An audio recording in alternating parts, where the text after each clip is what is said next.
আসসালামু আলাইকুম বন্ধুরা, আজ আমরা আছি আমাদের গুডাউনে। দেখতেই পাচ্ছেন চারদিকে কাপড়ের পাহাড়। এই স্তূপগুলোকে কিভাবে আমরা যত্নের সাথে ঝাড়া দিয়ে আবার সুন্দর করে গুছিয়ে রাখি, আজ সেটাই আপনাদের দেখাবো। কর্মীরা একে একে কাপড়ের বড় টুকরোগুলো হাতে নিচ্ছেন, সজোরে ঝাড়া দেওয়ার দৃশ্য, যাতে ধুলো বা ভাঁজ চলে যায়। ধুলো উড়ছে বা কাপড়ের শব্দ শোনা যাচ্ছে এমন ক্লোজ আপ শট। আমাদের প্রথম কাজ হলো এই কাপড়গুলোকে ভালো করে ঝাড়া দেওয়া।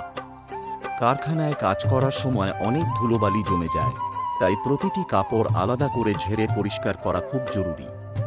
এতে কাপড়ের মান ভালো থাকে এবং পরবর্তী কাজের জন্য সুবিধা হয়। ঝাড়া দেওয়া কাপড়গুলো নিখুঁতভাবে ভাঁজ করে একটির ওপর একটি সাজিয়ে বড় খামার বা স্টেক তৈরি করা হচ্ছে। নিচ থেকে উপরের দিকে স্তূপ বড় হওয়ার টাইম পরিষ্কার করার পর শুরু হয় আসল কাজ, স্টেক দেওয়া বা খামার করা। এটা দেখতে সহজ মনে হলেও বেশ দক্ষতার কাজ।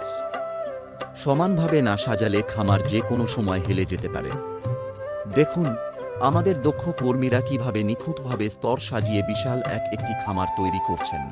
গুডাউনের মেঝের প্যান শট, যেখানে আগের অগোছালো অবস্থার চেয়ে এখন অনেক পরিপাটি দেখাচ্ছে।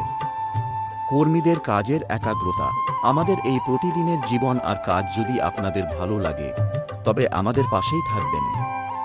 ভিডিওটি ভালো লাগলে লাইক দিন এবং শেয়ার করুন। দেখা হবে পরের ব্লগে। আল্লাহ হাফেজ।